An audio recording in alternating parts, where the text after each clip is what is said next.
Lectrice sauvage. Lectrice sauvage. Lecture sauvage. Une lectrice boulimique. Carnivore peut-être. J'adore toucher les livres. Stay wild, keep reading. Le podcast qui donne envie de lire. Animé par Sylvia Mine et produit par Reading Wild.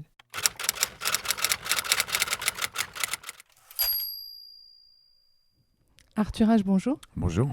Je suis très très très heureuse de vous rencontrer. Merci. Je suis fan depuis très longtemps, Ah oui. au moins depuis 1988 et le premier Ah album. bah oui, on peut pas être trop fan avant parce que je faisais rien. Et j'ai toujours adoré votre univers, votre poésie, fantaisiste, toutes ces chansons comme des petits contes que vous nous racontez, avec des musiques incroyables. Et je vous avoue que j'ai toujours rêvé de pouvoir échanger avec vous, pour aussi peut-être découvrir comment d'autres auteurs, des textes, des lectures, avaient pu peut-être tisser ce lien avec la poésie, Ouais. avec la littérature. Ouais. Alors sur Reading Wild, on a un petit questionnaire Oui. qui a une petite question comme ça un peu récurrente qui est: Arthur H, quel lecteur êtes-vous ?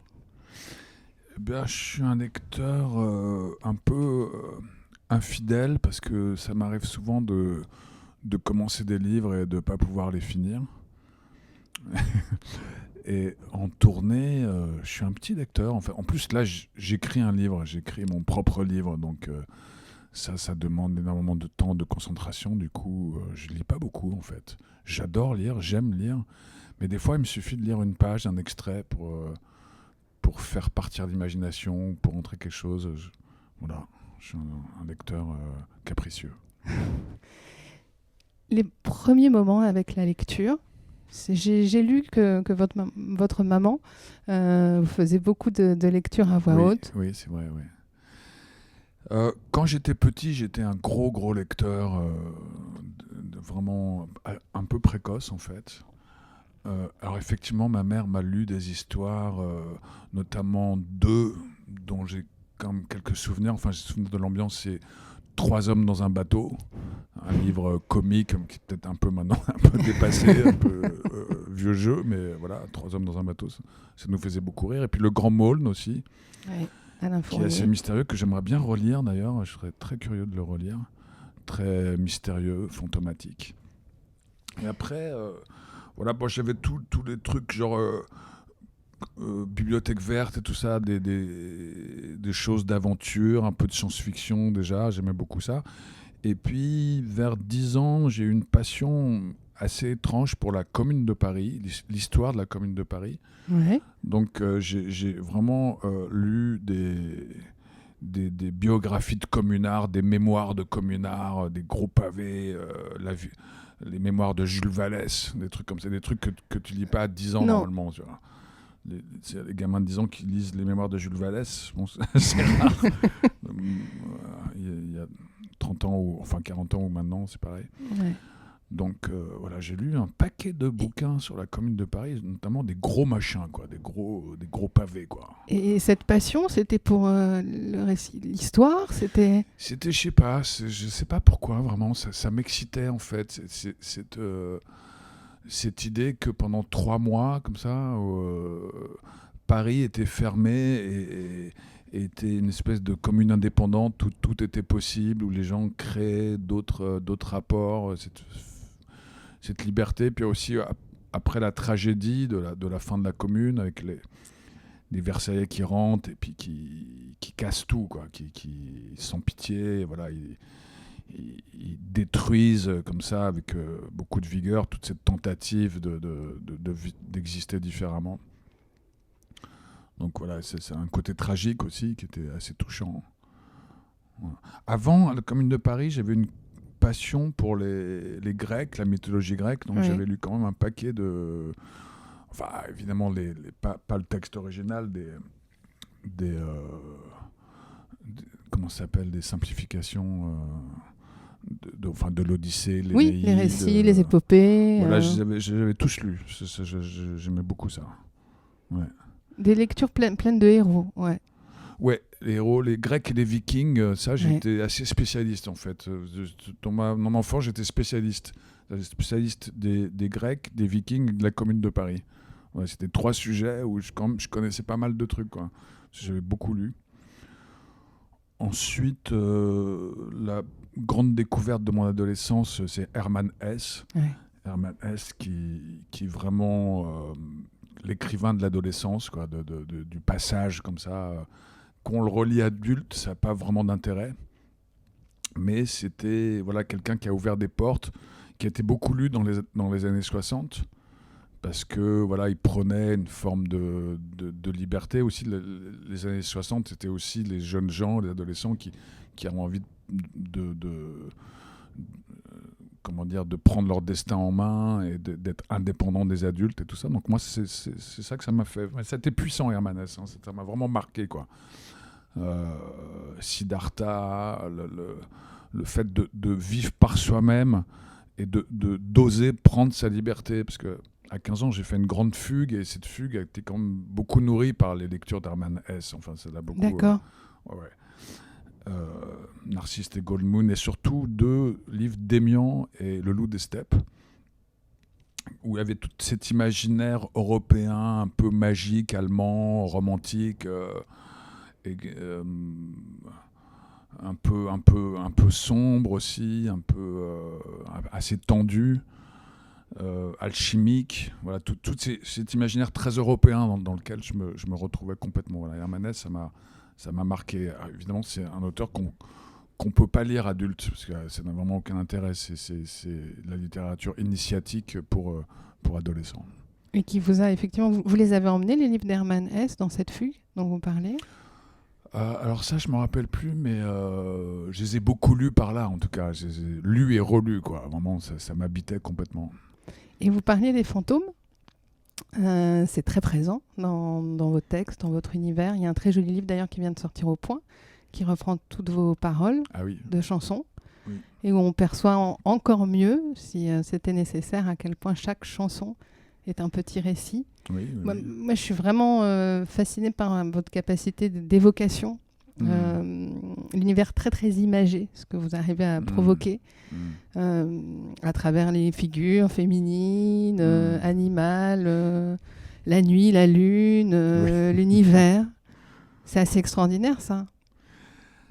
Disons que c'est un désir poétique, effectivement, de jouer avec les images. J'étais très sensible quand j'ai découvert, je crois que ça s'appelle Essai sur la fiction, je pense, de Robert Louis Stevenson. Ouais. Stevenson, l'auteur de L'île au trésor, Dr. Jekyll et Mr. Hyde, ou d'autres choses, comme ses dernières nouvelles sur l'Océanie sont vraiment très très belles. Et lui, il parle de ça, il parle de la prépondérance de l'image, en fait, il dit quelque chose avec lequel je suis entièrement d'accord, c'est que la littérature qui prétend être vraiment réaliste n'est pas réaliste, en fait. C'est autant une vue de l'esprit qu'autre chose, quoi. Et par contre, les images comme ça, qui semblent un peu surnaturelles, ça, sont faites beaucoup plus réalistes par rapport à la vraie nature de notre esprit, de ce qu'on est, quoi, de comment on fonctionne. De nos rêves, de quelque chose d'effectivement d'irrationnel, mais qui en fait plus près de... Oui. Plus réaliste finalement par rapport à notre vraie nature. Mais voilà, c'est ce genre d'image un peu irréelle. Et en fait... Moi, j'avais beaucoup aimé ça chez Michaud. Je ne sais pas si vous avez... Dans l'Infini Turbulent, dans toute sa recherche sous mescaline, où effectivement, à travers une expérience totale, et beaucoup de poésie, on touche peut-être au plus près de ce que peut être l'existence. C'est sûrement ça un des intérêts de la poésie, c'est-à-dire que d'exprimer des choses, de tourner, de pas affronter le sujet de manière directe, face à face, mais de tourner autour pour pouvoir descendre plus profond, quoi. De contourner les choses pour pour s'infiltrer à l'intérieur et s'approcher du noyau, quoi. Donc la poésie fait ça, effectivement. Et puis je trouve que les images font ça aussi.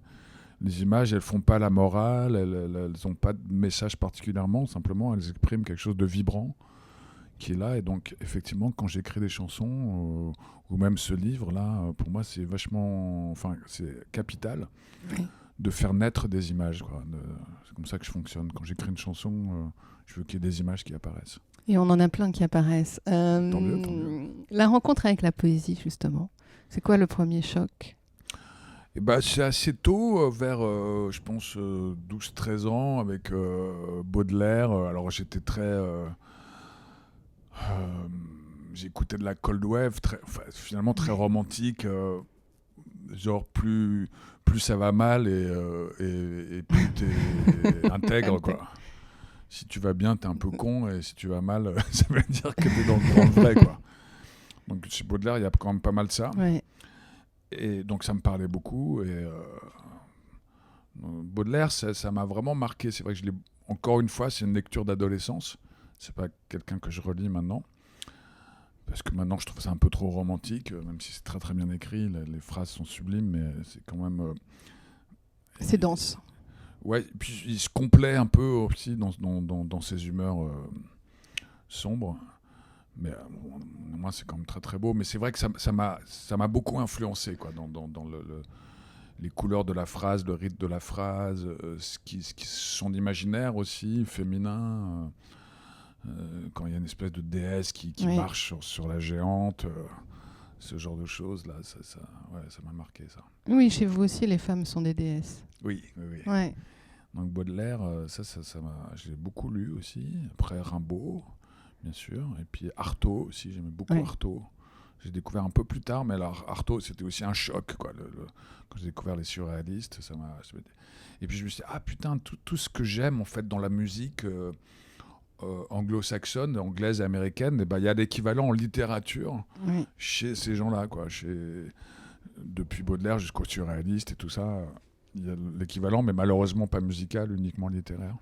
Alors moi, vous m'avez fait découvrir un poète, c'est Gerasim Luka. Prendre corps, je crois. C'est un texte que vous avez mis en musique.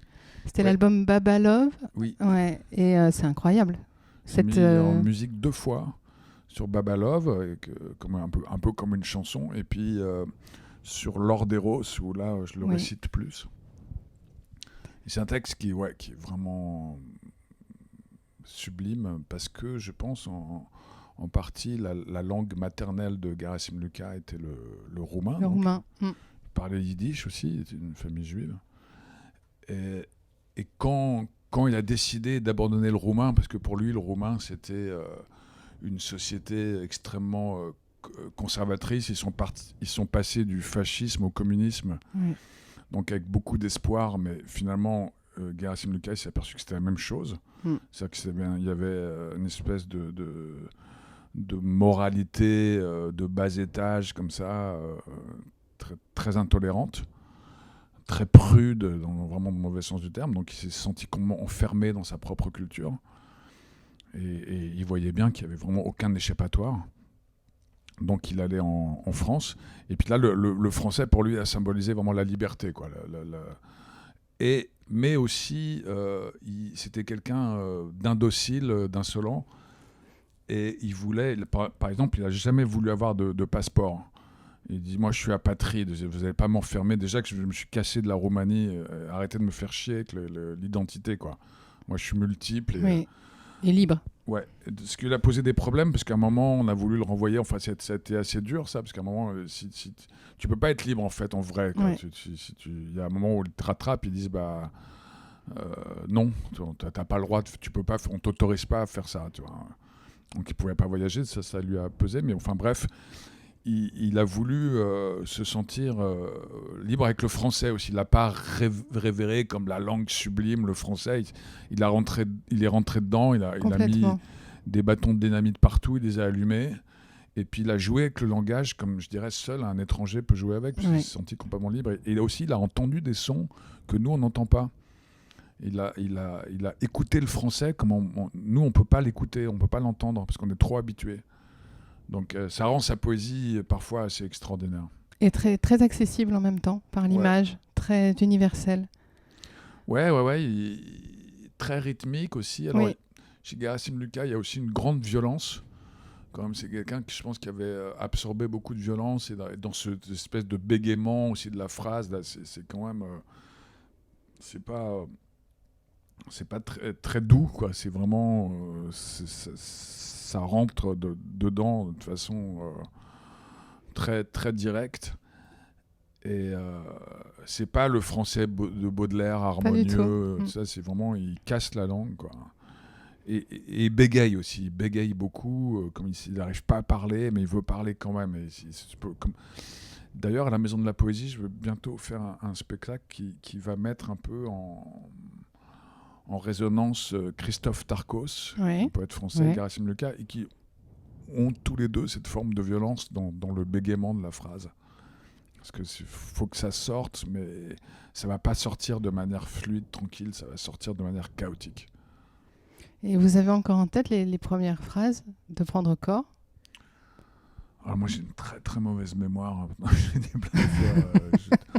Attends, je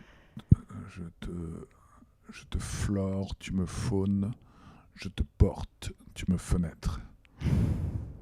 Ça donne une belle idée pour ceux qui ne connaissent pas Gerasim de ce qu'on vient de parler. Tu m'océan, tu m'audaces. Ouais, c'est très beau. Ouais. C'est incroyable. Ce que ça convoque tout de suite et ce qu'on perçoit immédiatement à travers cette association de mots. Ouais. C'est quand le rapprochement à la Maison de la Poésie? Je entre crois que c'est fin février à peu près. Ça va être super, ça. Ouais. Vous parlez beaucoup d'amour dans vos chansons. Et est-ce qu'il y a un livre vraiment qui a été révélateur ou qui a été très fort par rapport à l'amour? Est-ce qu'il y a eu un grand livre d'amour qui vous a fait brûler d'amour, qui vous a dit des choses fortes sur l'amour ou...